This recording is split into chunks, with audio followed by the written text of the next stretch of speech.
Hello friends, எல்லோரும் எப்படி இருக்கீங்க? நல்லா இருக்கீங்களா? இன்றைக்கி கூட ஒரு டிப்ஸு தான் பார்க்க போகிறோம்.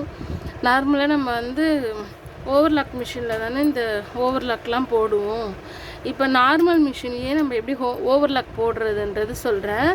இப்போ ஓவர்லாக் போடாமல் இருந்தால் இது இந்த மாதிரி ஒரு மாதிரி த்ரெட்டெல்லாம் பிரிஞ்சு வருது பார்த்தீங்களா, அந்த மாதிரி வரும். ஓவர்லாக் போட்டோன்னா வராது. இப்போ நார்மல் மிஷின்லேயே எப்படி ஓவர்லாக் போடுறதுன்னு பார்க்கலாம். இங்கே பாருங்கள், இதுவும் அதே மாதிரி தான்.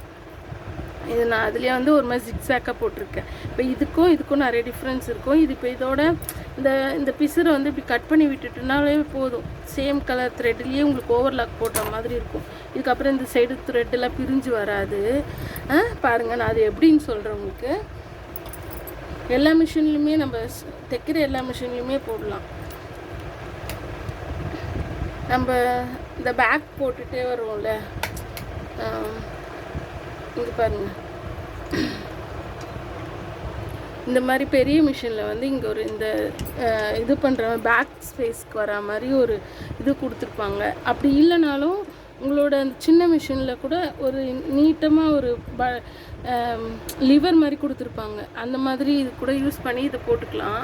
இங்கே பாருங்கள், இப்படி இருக்கா, கொஞ்சம் இப்படி கிராஸ் பண்ணி வச்சு அப்படியே ஒரு மாதிரி கிராஸாக அப்படியே ஜிக்ஸாக் மாதிரி போட்டுகிட்டே வர வேண்டியது தான். பாருங்கள்,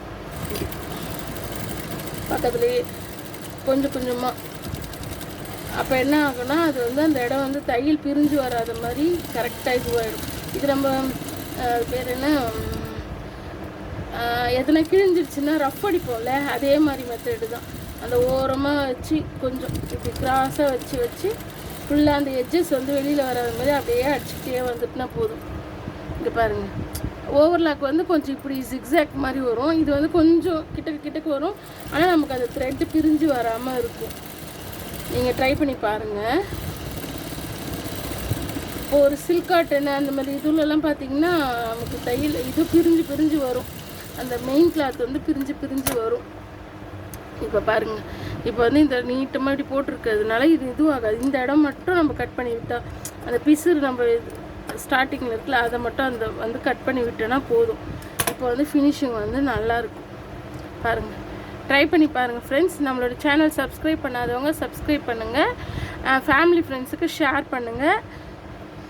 ஓகே, தேங்க்யூ. நெக்ஸ்ட் வீடியோவில் பார்க்கலாம். Bye friends.